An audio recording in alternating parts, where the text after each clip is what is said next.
Now, what we want to do is factorize expressions, and we.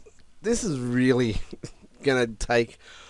It's going to happen a lot in the course itself. A lot of the work we're going to do relies on us being able to factorize mainly quadratic functions, which we'll do in a moment, but we have to factorize a lot of expressions, and later on we'll solve a lot of those expressions as well, and make them equations and solve them, because it's going to help us with our graphing and curve sketching and calculus work as we go through.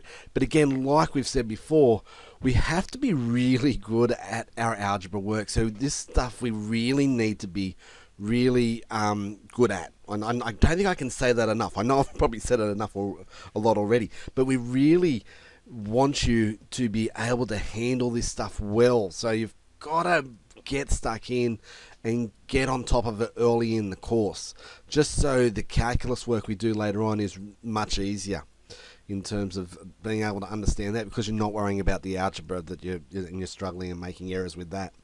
So a lot of this work, again, you've done in the Year 10 course. So that's why I put at the top of the notes here that you've done the work in the Year 10 course. So this shouldn't come as much of a surprise. You've probably done in Year 9, maybe Year 8. So the first one is what we call just finding the highest common factor. So looking at our expression and picking out what is the highest factor. Remember, a factor is a number that goes into another number evenly, or an expression goes into another expression evenly.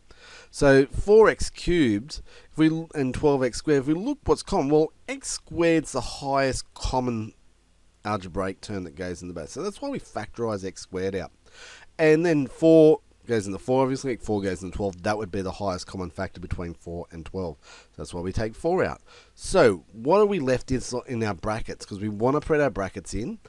We want to come down to a case where we're making products of things. We don't want just addition. We want products. So 4x squared times x gives us 4x cubed. So we've got to look and go, well, what multiplies by 4x squared to give us the 4x cubed? And that would be x. What multiplies by 4x squared to give us 12x squared? That would be 3, and that's what we get in the bracket. So once we've identified our common factor, then we can factorize it out and make sure we get the correct expression in our bracket. So try, and obviously we're going to look for the highest common factor. So we don't want anything that's a factor to both of those there. When we look at this one's a little bit different in that x minus 2 and x minus 2 there are the factors that are common, because a's times that, 5's times that one. So that's common. So that gets taken out. And what are we left with? Well, we're left with an a there, and we're left with the 5 there. So that bracket times a would give us that expression.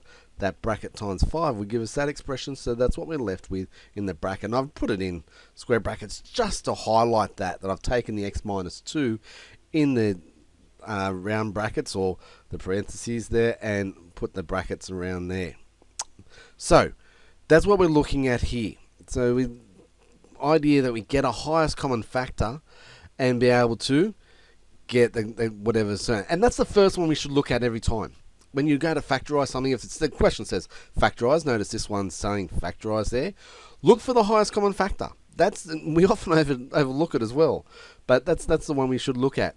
So this time, first thing I'd do would be look at, is there a common factor I can take out?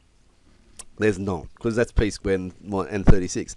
What I can realise though is I've got a squared number there, and I've got a squared number there. It's a nice squared number.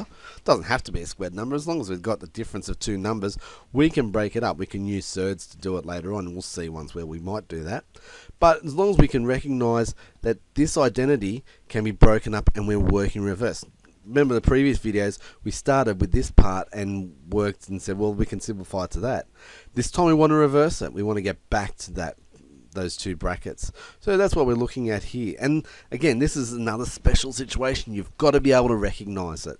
So you've got the two numbers separated by the negative sign. So we're finding the difference of two numbers. We can create that as the difference of two squares. So the square root of 81x squared is 9x. Square root of 49y squared would be 7y. Same terms in each bracket, and we've got the different signs. Remember, we call them conjugates. So that's a special word. We'll use that more later on in a few weeks. This time, we're looking to group. Again, what we want to do is try and get the factors out and factorise it. But if we look at it, they're close to having a common factor, but not quite. So if we're going to factor, when the question says factorise, so we must be able to get it into some form. What we want to do then is say, okay, can I group it in pairs? This is what we call grouping in pairs, because we're going to end up with pairs of brackets there, and it comes down to that. So the idea is that, well, instead of factorising all of it in one go, can I factorise it partly for some of the terms? So we group in pairs, so we get a pair here, and say, well, for this one, A's common, so I take the A out. 5's common here, I factorise 5 out. And nicely, that leaves me with an x minus y in both, which we did a question there before with the common factors. So we did one like this where we factorise the x minus y out, leave the a plus the 5 in the bracket there. So that's the way to do that. It's probably called grouping in pairs. So if we can't get a common term, we got 4 terms there, look to group them in pairs. So again here, this one a little bit tricky because we got x is 2, except for the last one, no common factor. Can we group it in pairs? Well, we can get an x squared out there, we get an x minus 1. Now here's a little trick, because what I'm doing here is factorising the negative. So technically it's a negative 1 out, but we're factorising the negative out. And I do that because, really, if I've got an x minus 1 there and I want to keep factorising, I'd like to get an x minus 1 in this bracket as well. Now it's x minus x plus 1, so if I factorise minus 1 out, take the minus 1 out of that one, will gives us a positive x, because minus 1 times x is minus x, but minus 1 times minus 1 will give us the positive 1. So factorise minus 1 from 1 gives us in bracket minus 1. So there's our little trick there. So we're able to factorise x minus 1 out of that one, and then we've left with the x minus 1 and x squared minus 1. So we've got to make sure we get that minus 1 in there from this part, in our square bracket there. But then again, that's the difference of 2 squares, so they can keep going. So not the only way to do that. You could have grouped them in different ways and got the same result in the end.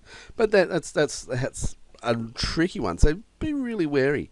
A lot of times, and we'll talk about this more when we do exams and look at it. A lot of times in exams, the questions will actually say factorise completely. Now, if you ever see that, that's a hint that there's usually more than one step in factorisation.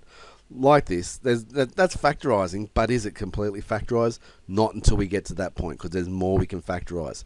It's factorised there, it's factorised there, it's completely factorised in that last line. We can keep going with our factorisation. So be careful when you see that, and I'm sure when we do exam situations, we'll see that. Now, looking at this situation, we're looking at what we call a trinomial. So it's a situation where we start with this. So we're basically working back on this idea that we're doing x times x gives us the x squared, the x times b gives us xb, a times x gives us the xa, and then the a times b. And we collect our terms in x there. So what we're looking at, the number here is the sum of a plus b, and the number here is the multiplication of a times b. So we can need to play around with this. Now, to get these two numbers, well, what we've got to look at is the factors of 36. And this is the way I do it. I use what's called the cross method. Again, you've done this last year. So the two terms I have here are going to multiply to give me the x squared. So x times x.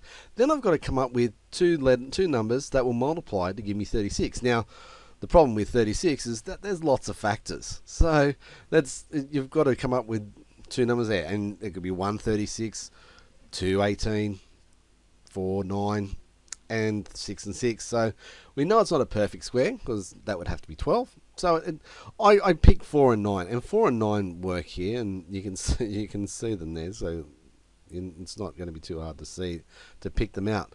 But I'm looking here and going, well, 4 times 9 is going to give me 36. So that gives me 36. That gives me x squared. X times 4 gives me the positive 4x there. And 9x, so that gives me 9x there. And 4x and 9x gives me 13x. And that's my term in the middle. Now, if I would have picked other numbers, then it would have given me different values. So that's the trick we're looking to do. So hopefully you remember that from last year. You're going to do lots of these. So you've got to get very good at this. So it's no good going, oh, I'm not sure about it. I don't really want to. No, you've got to really get used to doing these and doing them very well, because you're going to see a lot of them in the course. Most of the course is based around the quadratic function, which is this one here. So again, here t times t gives me the t squared. Minus 9 times t, let's say I've got the minus 19 and 20. So two numbers that give me 20, but add to give me minus 9. So in this case, I'm coming up with minus 4, 5 and minus 4. Now, I get the two negatives because that's going to be negative. I know when I get the two numbers there, if that's negative and that's positive, then the two numbers have to be negative. If one's negative and if one of these is negative and one's positive, then that would be negative there. So in these ones here, as you can start to see, there's a negative and one term's negative, one term's positive. There, one term's negative, one term's positive. And depending on the size of these ones, it's going to determine the sign of these parts. But again, I pick the values. I could have had 1 and 20, 2 and 10, 5 and 4. And sometimes it is trial and error to get these. And you might not get it correctly to start off with, but that it's going to get better as you go along. I can do it really pretty quickly because I've had lots of practice. I've done thousands of these over my time as a maths teacher and a student. So there's plenty of practice I've had to actually pick out and go, oh yeah, these are two that are going to work. So you've got to do that practice too to get used to going, okay, what two numbers will multiply to give me minus 28 but add to give me 12? Now, when I see that situation, that the minus 28, well, I think of my factors, and this one gets a little bit easier because it's only 1, 28 to 14, 4 and 7. So not too bad. There's only 3 pairs there. But what I want to do is the higher this number is here, the higher that is, the further apart the two numbers are. The smaller the number, the closer the two numbers are, especially when it's subtraction. So I'm talking subtraction here. So when I'm got a negative there, the smaller that number is, the closer the two numbers are going to be here, because one's going to be positive, one's going to be negative. So two numbers that will multiply there would be 14 and 2, and I know the 14 is going to be positive. The larger number is going to be positive because it's a positive 12.